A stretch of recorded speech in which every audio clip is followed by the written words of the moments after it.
Hi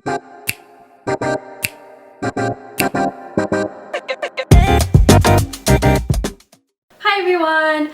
Welcome. If you're new here, my name is Shruti, and today we are going to be talking all about books. A little bit of a backstory. At the beginning of 2020, I set out a goal to read one book a month.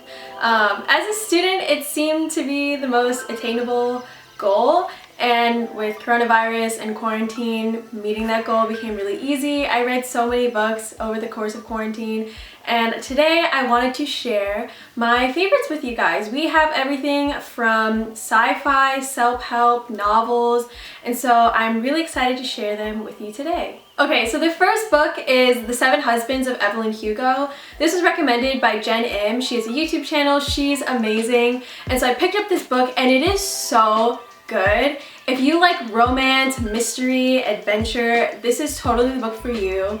It follows the life of a Hollywood movie star. Her name is Evelyn, in the middle 1900s. And it goes through her whole story as being part of Hollywood, her 7 husbands. And it's so interesting because the start of the book is when Evelyn is super old and she's like wanting to tell her story, but she reaches out to a specific journalist at a very specific magazine. And so the whole time we're also wondering, why did she pick this specific journalist? How does this journalist fit into the whole story? And so there's so many different layers, and I really love how it touches on so many ideas of femininity and women.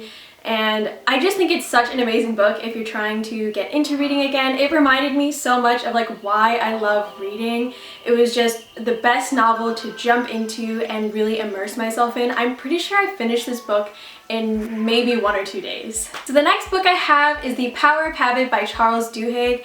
This book is so well known in the productivity sphere, so I had to pick it up. And as a person who loves organization and habits, this was just music to my ears. Charles Duhigg does a really good job at breaking it down into 3 spheres, and so he talks about the habit within the individual, habit in an organization, and then habit at the societal level. So habit within the individual is really talking about the daily habits that we all have, so just waking up in the morning, brushing our teeth, having breakfast, reading, etc. At the organizational level, it talks about companies, how they use habits to build really profitable projects and products. And then at the societal level, how do habits build so that we can have movements like the Black Lives Matter movement, like the movement that followed Rosa Parks. And so I absolutely loved this book. It really breaks down how habits are formed, how we can break our old bad habits, form new habits, and really identify how they affect our lives, because so much of our life is built on habits that we do every single day, and so really understanding them is the key to having more control over our lives. The next book that I have is called Social Intelligence. Now this book, I picked it up back in February in print form, and it was so hard for me to read. It's a very sciencey book. To give the premise of it, it talks about the research that's been done, and it talks about social intelligence, about our interaction with people, how our subconscious works, our conscious works, and it's really like a baseline sort of foundational book that teaches a lot of this. And so for me, reading it in print form was so difficult. I picked it up again a few months later in audiobook form, and I highly recommend reading it that way. You can listen to it when you're like waking up in the morning, when you're doing your makeup, when it's like doing laundry or different chores. It's really great to just have like listen in the background. And I think for someone who is so interested in like social interactions and relations and psychology, this was a great stepping stone, because he goes through a bunch of different topics in the social intelligence sphere. And so for an intro to psychology, this is really great for readers who want to figure out what parts of psychology they're interested in. And then he recommends a lot of books and readings to go off from that point. The next book I have for you guys is The New Jim Crowe by Michelle Alexander. This book is probably the best book that I read all over quarantine. With the resurgence of the Black Lives Matter movement, I really wanted to find new ways to talk about Black Lives Matter and also build the knowledge and the vocabulary to have really productive conversations about it. And so for me, this book was so crucial. She goes through case studies, she goes through facts, she goes through just kind of like the politics and just basically every single aspect of institutionalized racism, from the person to the police to the political systems to political parties. And I think if anyone is really trying to understand what institutionalized racism means, what Black Lives Matter movement and what they're fighting for, this is such a great book to start with, and I highly, highly recommend it. The next book I have for you is a little bit more lighthearted. It is The Three-Body Problem.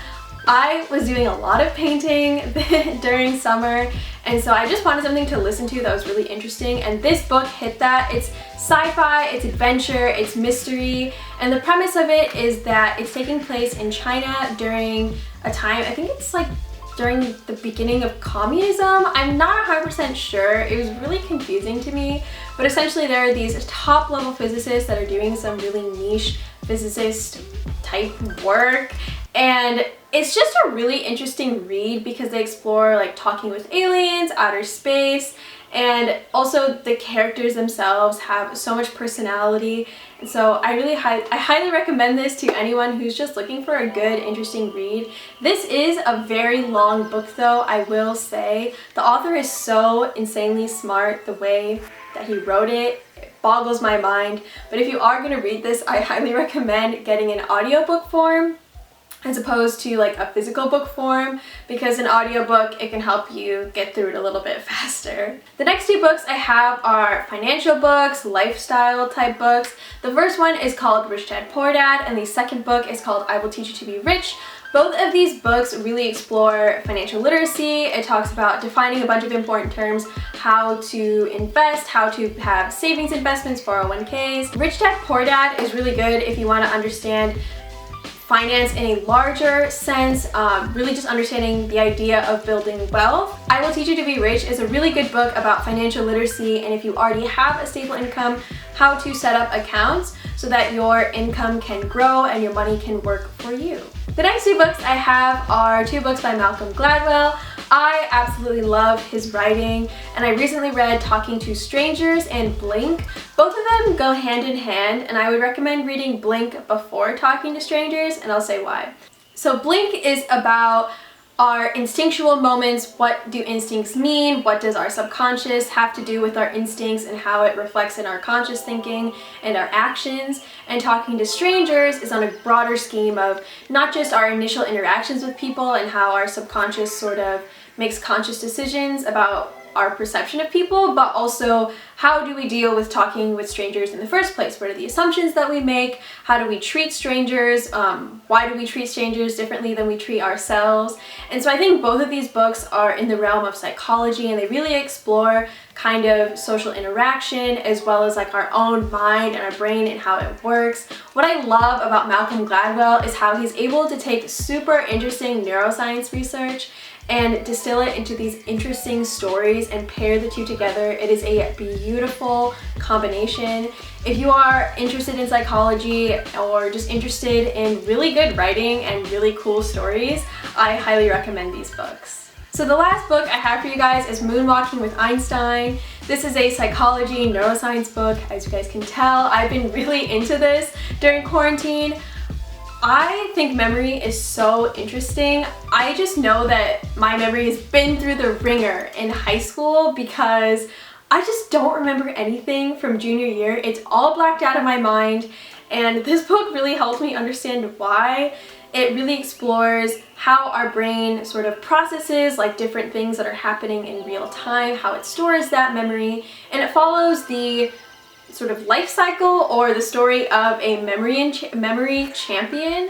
So essentially the author is trying to interview and understand these memory champions, and then he himself becomes a memory champion by developing these different tactics to improve his memory. Something that I really loved about this book that I wanted to talk about is how he says, let me pull up the quote, it's, "Our lives are the sum of our memories. How much are we willing to lose from our already short lives by not paying attention?" And so what he really means is that we should be in the moment, focusing on the information that is around us and working to retain it, because in losing memory, we're also losing a part of our lives in that sense. And it also ties back to books a little bit, because we are the sum of what we remember. What we do and how we act is the sum of our experiences, and our experiences are defined by what we remember. And so I think reading is so amazing, but also not focusing on reading a lot, but focusing on retaining the reading that we do and really diving deep into them. And that's why I wanted to make this video, because I really want to remember the books that I read, why they were important to me, hopefully inspire you guys to get out and read some books, because they just open our minds up to the world. We get to explore places that we've never been able to explore. And so with that, I wanted to end this video and thank you guys so much for watching if you're still here. I will leave all the links in the description box to all the books that I mentioned, and I will also again leave some links to resources where you can read about Black Lives Matter, institutionalized racism, all that, funds that you guys can donate to. Yeah, that's kind of it. I want to thank you guys so much. Make sure to like and subscribe, and I will see you guys in my next video. Bye!